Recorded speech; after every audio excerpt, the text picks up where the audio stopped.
Hi, I'm Lisanne Miller with W Cushing and Company, and in conjunction with Rug Hooking Magazine, we bring you Third Thursday with Lisanne, and this is our June edition. And we're going to talk about something everybody wants to talk about in June: water. Anyway, this is your latest Rug Hooking Magazine. It's June, July, and August, and it's got a lot of wonderful articles in it about using pixelated wools, all sorts of a new column called Back to Basics, which is really great no matter how long you've been rug hooking. So make sure you get a copy and read through it. It's great to bring to the beach for all your summer reading. So I want to go back to May's video where I had used the wools from the lasagna dyeing. And since I did, I picked my pattern, which a lot of you will not be surprised about. I did pick Into the Woods. Sorry, Amzie, I know you wanted the jeweled runner, but that's next. That can be next. So here is the pattern, our pattern, Into the Woods. And I had two different types of wool. I had the yellow oranges and the plums. And I told you I was going to ramp it up with textures, and this is the real dark plum that came out that I'm going to use into the tree trunks. This will be a blue, have not decided yet. But what I did is I took, like in here, this is tapioca, this is Gilbert Green Take 2, and this is an old texture. So I'm using some of these old textures because I like them, but also because they ramp up the dyed wool. They don't dull it, they don't take away from it, they ramp it up. You can see this one, this is all a size 6 cut, how it works with the plum and really accentuates it. So I haven't picked the blue yet. I'll keep you posted on this. I've just started it. And I think it looks really, really good. It's a fall scene, my favorite time of year. It's trees, my favorite.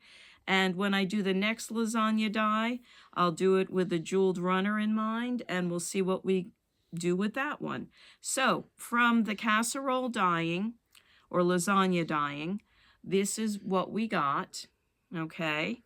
And then we are now ramping it up and accentuating it with the textures. This is a lot of fun to hook. It's, you know, this really looks like the fall trees. And this was all from scraps and nibs and nabs. And I still have a lot more that I can use. And I think it's going to be just a perfect fall rug by one of the bedroom, in one of the bedrooms by the beds.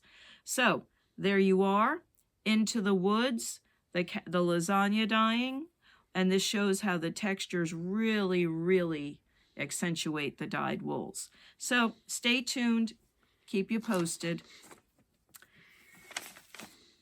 All right, let's talk about water. I'm not going to show you a lot of different wools for water. I'm going to show you a lot of different rugs with water. Water is not bright blue unless it's in a cartoon. Everybody wants to make it blue. When you're out and about this season, look at ponds, look at oceans, look at you know, anything that has water in it. With as much rain as we have, it could be in your driveway. It's never really blue.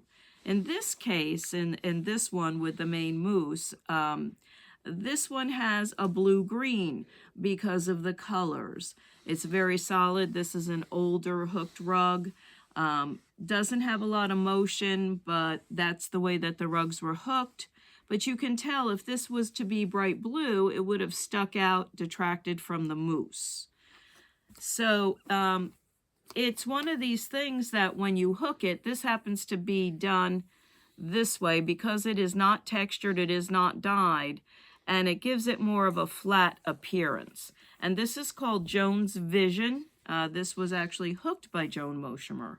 So it's a great rug, but that's one way to do water, and it's a blue-green. So look what happens. This is a smaller version of Joan's Vision, And there's two of them because, you know, you need one by each side of the bed. So here we use that same blue-green again. We're at an angle. Today we would outline and fill to give it more motion. We might use a dyed wool. We have a lot of texture in here, so we might use the dyed wool to set it in. In this case, it was more of a solid dyed wool to create the depth of the water and the moose walking by it. Okay? In this one, and I'll bring the other one back up in a minute, blue is used because it's a spring grass, it's dyed, you've got the mountains, you've got the sky. Now, if the sky had been blue, and this is the other thing, if you have sky with the water, they cannot be the same color blue. If they are, who knows what? You can put a reflection in there, but since her sky was not blue, she could use a light blue in here. A little different look, looks like springtime. This looks like more like fall and winter. So the water can also play into what season it is.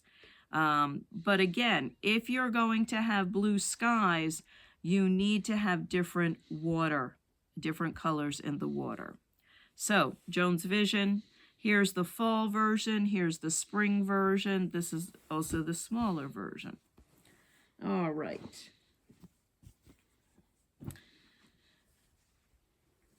Here we have Homecoming.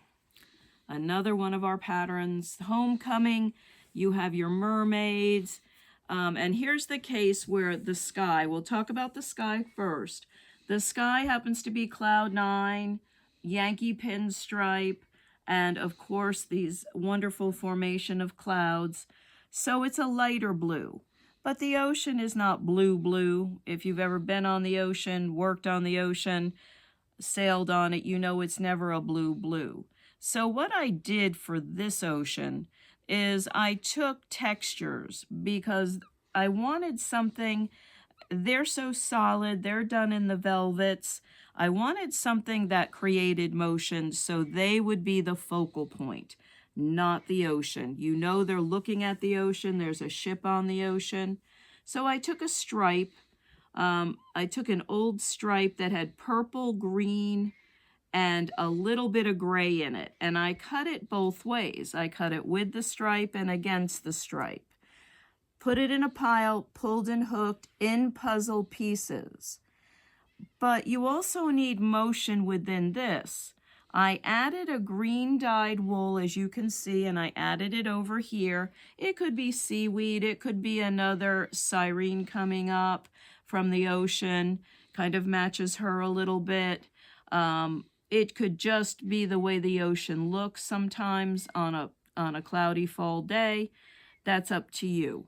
So here we have teals, blues, purples, and then a muddy green dyed piece. It was just a little bit of a nib and nab from my stash. Put it in, but look how unevenly it's put in. It helps create the motion that goes along with it. The other thing when you have water and you have waves, okay, here's your waves coming up.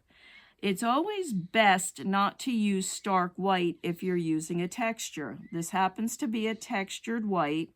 It happens to be the Kingsman, and it was fussy cut, and it's outlined in a gray and then filled in with a texture.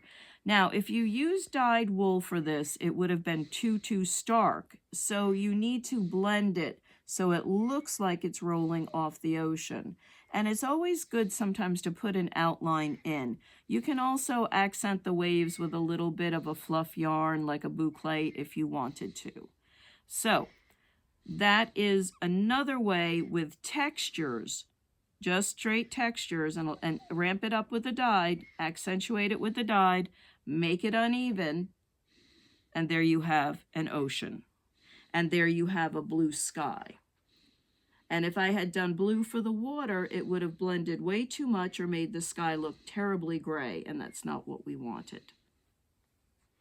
Okay, I want to show you the back because a lot of you have asked how it was, what do you mean by puzzle pieces? As you can see, I've outlined what I thought would be a good area, and then I filled it in. Same thing here. Here's a puzzle piece. This must have been another stripe of the cut and gone around and around. Here's another puzzle piece. They don't have to literally be puzzle pieces. They can just be shapes. Okay, because sometimes on the ocean, it's not going to fit. All right. Sometimes we screw up with water. This is the reservoir heron. The reservoir heron, is done in a watercolor effect. So the reservoir heron has a little story to it. So the heron, I had hooked the heron. I knew I wanted this type of a sky. Notice the sky is not straight, it's arced. And I was hooking the water, and the water originally was Finding Nemo blue, okay? I could not find another blue in my stash or where I was hooking this that went with it. So what do I mean by Finding Nemo blue? I mean, this was the original, well, this is actually toned down, but this is actually the original water. Way too heavy for the sky, lost the watercolor effect, was not working, didn't like it in the least bit. So, and it competed with the main object. This is where the water is there. You know, the heron's in the water, the sky is important, the cat and nine tails are important, but this really detracted. It was way, way too bright, way, way too bold. So what I did, and we're going to go over this, what I did, I couldn't find anything to work. So I brewed a batch of coffee, and if the cups were supposed to be 4 cups of coffee, 4 scoops, I did 8. I doubled it. I brewed the water, and the coffee was hot. I put vinegar into it, and I got a sponge. Now remember, the heron was hooked, all this was hooked, part of the sky was hooked. And I literally dabbed the coffee where I wanted it to go. The coffee went in and around. The sponge helped control it. Don't use a paper towel. So I used double strength coffee. Do not use instant. I used vinegar and a sponge. So I had 4 cups of coffee brewed, and I put in a 1/4 cup of vinegar so it would instantly saturate. And so I dabbed it. I dried it with a hairdryer so I could see it, and I kept going till I got the right value. The right value is to create this as a watercolor, the entire piece. Yes, sometimes you want a biscotti when you walk by it. You can smell the coffee, but that's okay. It's all set. It's all fine. But if you look at it, it's drastically different. And this was what you didn't want the water to look like. But this is what you want the water to look like. So you can fix it if you're at a class or someplace where you don't have enough to look for or you can't find the match. You can fix the water with coffee. Why did I not use tea? Tea tends to green blue. I didn't want it really green. I didn't want it to compete with him. I wanted it completely different, so that is what I did. So that's when it's too bright. This is when it looks just right, the reservoir heron. Okay. Sometimes water is just a backdrop. My yellow house in Maine. Okay. The sky was very gray, a little bit of color mixed in. The sky was just there. It's kind of early spring or it's actually early fall. I wanted the Boone Island Lighthouse to come and be predominant, so that's done in a darker gray. Here's your water. It's a blue, gray, green. And there's nothing wrong with that. I wanted that soft transition all the way up. 1, 2, 3. Didn't want a hard line. Nothing in here is hard. If I had put a hard line into it, the laundry may not be blowing in the breeze. So this is an arced line, as you can see. I did not do a hard straight line. I did not do a hard straight line because I have Boone Island sitting on top and it needed to float as Boone Island appears to float when you walk along the beach in York, Maine. So there's an arc, there's an arc, there's an arc. Transition is very soft. In this case, I used a little bit of the accents from the grass into the sky to make it blend. There's nothing wrong with that. Into the water, I'm sorry. Into the water to make it blend. So that it was a smooth transition. And then I used a little bit of the blue in here up into here with the gray. Doesn't look the same because of the colors around it, but it is a married piece. And you do have your three levels, grass, water, sky, grass, water, sky, where nothing stands out except the laundry and the house. But you know it's water, you know it's sky and grass. And by incorporating little, and I'm talking a tail, a loop, and a tail loop, and a tail here and there, not a lot, but by doing that, you've married all three layers. So if this was a harsh blue, it wouldn't work. It would compete. If this was a bright blue, it wouldn't work. When you put your water in, and it is a scene like this, you have to make sure that the three, and it's always good to hook the three a little bit, 1, 2, 3, to make sure they marry. And that's one way so you don't have a little bit of a boo-boo, okay? Good way to do it. Nice blend. Everything goes well together. And then the laundry flaps in the breeze as it should. Okay. This is a Grenfell piece. And of course, Grenfell is done with the silk nylons. It's done in straight lines. But this piece here is done in the bright blues. This is the way that Grenfell is. There's nothing wrong with it. But if you notice, even in this piece, I love the sky, love the way I hook the sky. I love everything about it. But you see the dark blue, and then there's a little bit of a gray blue, then some dark blue, and we go along. It's not one solid piece. Same thing down here. It is graduated, and there is definition. It's not a solid chunk. He's the focal point. He's the solid. Everything else has different values in it, including the water. And by being this brilliant blue, almost a blueberry water, it really makes the polar bear stand out. So this is a case where bold water really worked, but again, it's not bold. It is striated with different lines of color and different values. This is a great way to hook water when you want it to be the brilliant blue. Also, why the brilliant blueberry blue and then the other colors? It shows off the snow and it shows off the polar bear. This is where the water just adds where this is taking place and adds to the mat.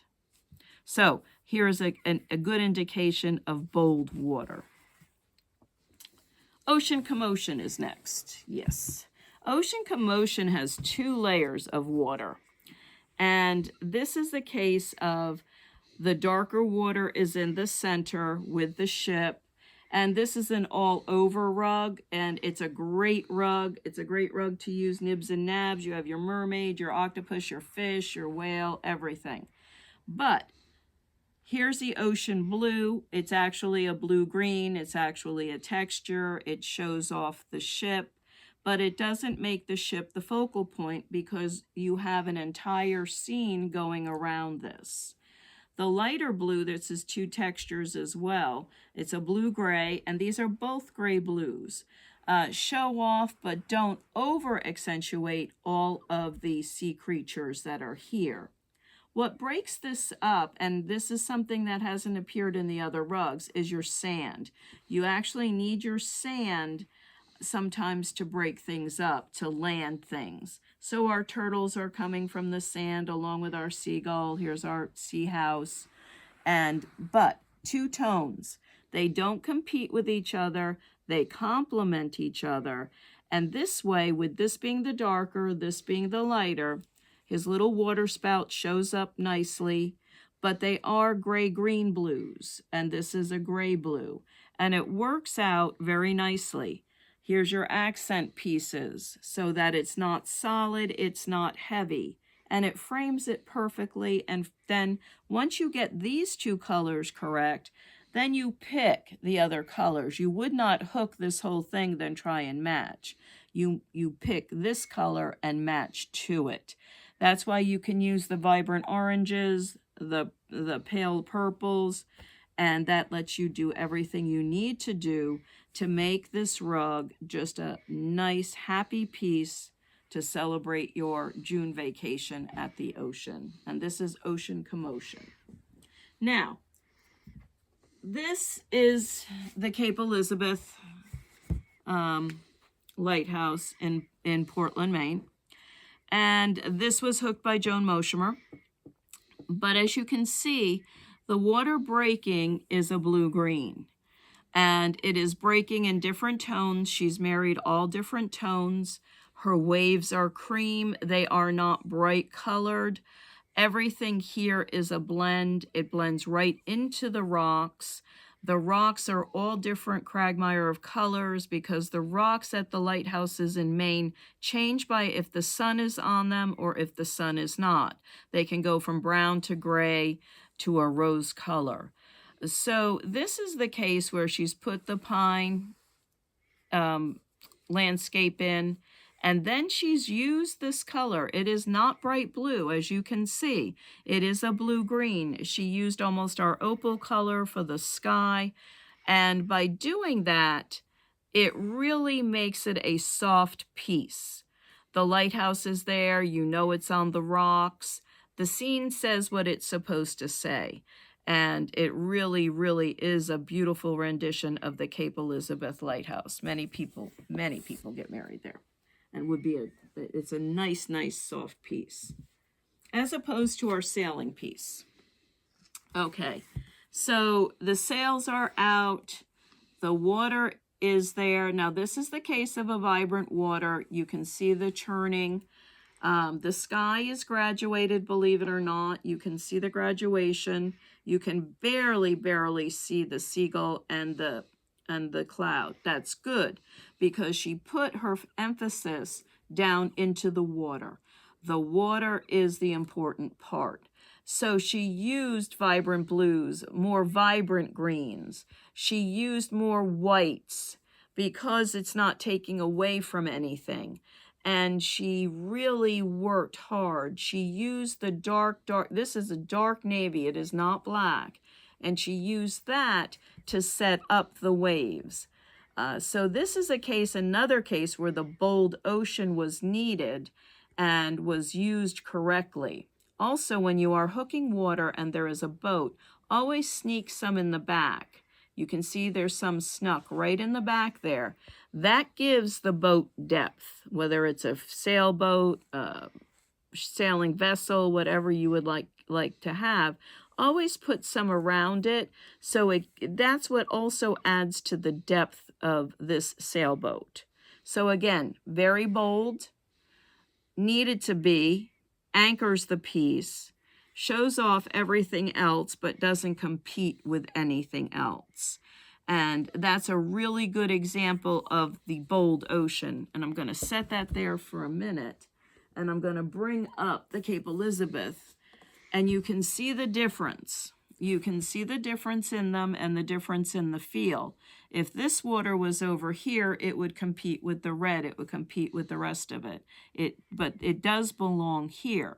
So when you're picking your water, you have to look at your overall feel, what you would like the piece to look like, and then pick your colors from there. So I hope you make it to a lake, pond, ocean, whatever you would like this season. Look at the water in June. Put your toes in the water. That's as far as you get in June in the ocean in Maine, and enjoy it. And I will see you soon in July, and we'll have some fun with Third Thursday in July. Bye for now.